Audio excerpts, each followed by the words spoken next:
Halo Sobat Okebis, bersama saya yang akan menemani hari-hari Sobat semua, dengan melanjutkan cerita dari novel Ternyata Suamiku Penguasa Asia, pasti bisa membuat hari kalian semakin lebih menyenangkan nih. Nah, semakin gak sabarkan dengan kelanjutan ceritanya, yaudah yuk, sekarang kita langsung aja mulai ceritanya. Priscilia menggigit giginya dan menekankan lagi, aku telah menandatangani kontrak. Jika itu adalah pelanggaran kontrak, aku harus membayar 10 kali lipat kompensasi. Aku berkata, aku akan menanganinya. Suara Randy tegas, seolah-olah dia adalah 10 orang penatua yang menguliahi anak keluarganya yang tidak patuh. Kenapa kamu? Randy mengangkat alisnya, menghentikan Priscilia dari berbicara lebih jauh. Kalau begitu aku akan kembali. Aku akan kembali dan memberitahu kakek bahwa kamu hanya tahu bagaimana menggangguku dan membuatnya berbicara untukku. Priscilia tahu bahwa Randy tidak mungkin melonggarkan mulutnya, dan dia juga tidak akan menyia-nyiakan usahanya, jadi dia hanya bisa memikirkan cara lain. Dia pasti tidak akan kembali ke Amerika.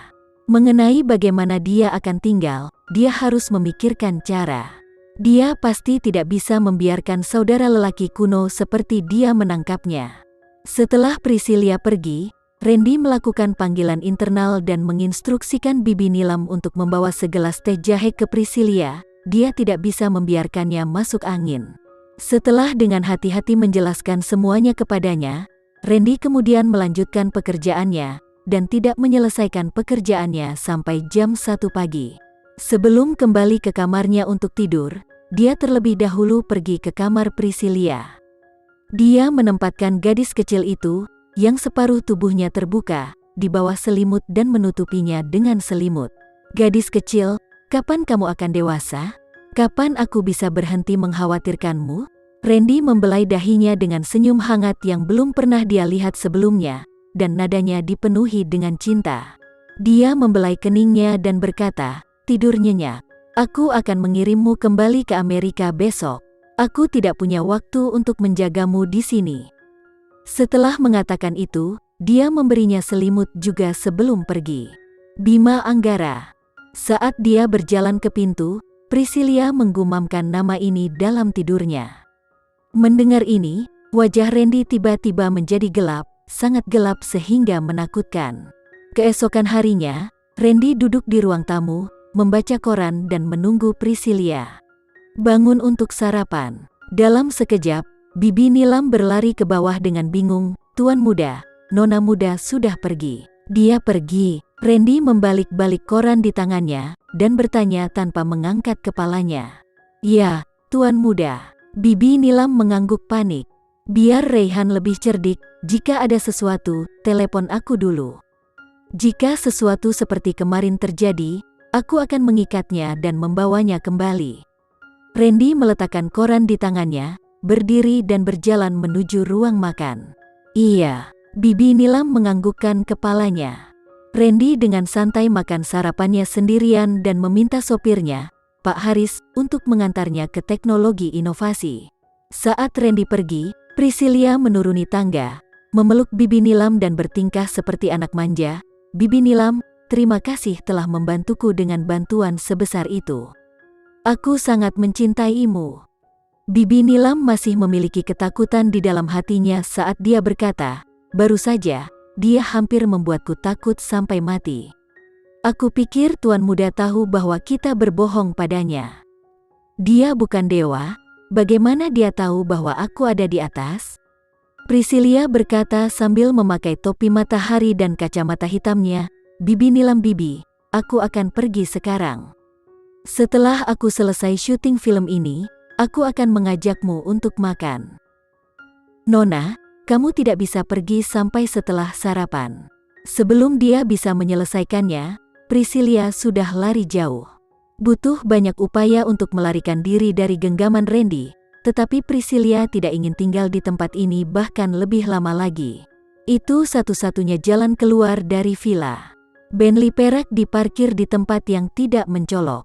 Jika seseorang tidak melihat dengan cermat, tidak mungkin untuk melihatnya.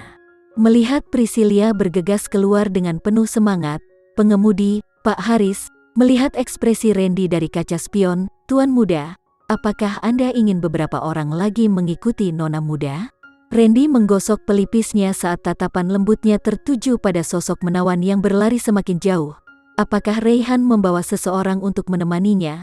Dia tidak diizinkan untuk melakukan apa yang dia lakukan tadi malam lagi. Setelah mengatakan itu, Randy menelepon lagi, berikan Priscilla manajer terbaik perusahaan dan juga 2 asisten yang cerdas.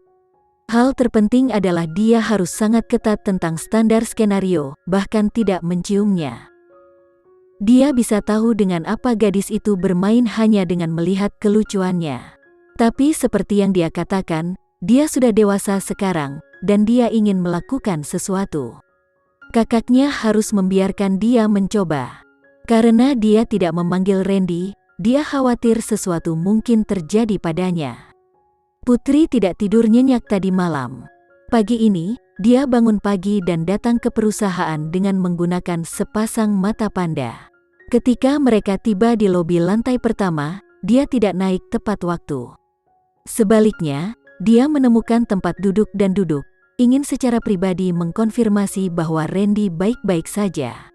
Setelah menunggu sekitar setengah jam, staf perusahaan tiba satu demi satu, dan gelombang demi gelombang naik ke atas. Putri akhirnya melihat Randy bersama Rizal dan Dion masuk. Melihat bahwa dia baik-baik saja, hati menggantung Putri akhirnya jatuh. Dia meliriknya, lalu menyelinap ke kerumunan, berpura-pura tidak melihatnya. "Bos Randy, selamat pagi." Semua orang buru-buru menyapa Randy.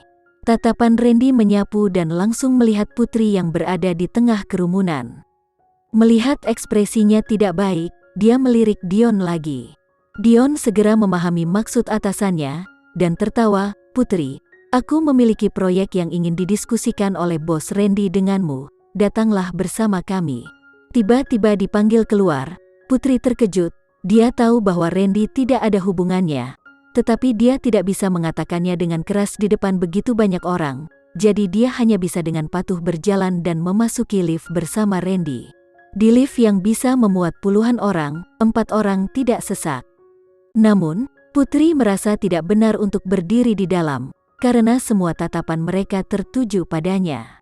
Jika itu hanya dia dan Randy, dia akan bisa mengambil inisiatif untuk berbicara dengannya. Dengan hadirnya Rizal dan Dion, Putri tidak tahu harus berkata apa. Dion adalah orang yang cerdas. Dia segera pergi ke lantai terdekat, "Bos Randy, Rizal dan saya akan mencari manajer Vino di Departemen Humas untuk beberapa hal. Kami tidak akan pergi ke sana bersamamu untuk sekarang." Ketika pintu lift terbuka, Dion dan Rizal dengan cepat mundur, meninggalkan ruang di antara mereka. Di lift, Randy menatap Putri, dan setelah merenung lama, dia berkata, "Apakah kamu tidak tidur nyenyak tadi malam?" Putri menunduk dan tidak mengucapkan sepatah kata pun. Randy menariknya ke pelukannya dan dengan lembut memeluknya. Matanya yang dipenuhi dengan tawa, "Kamu sangat merindukanku." Putri mendorongnya pergi, "Siapa yang merindukanmu?"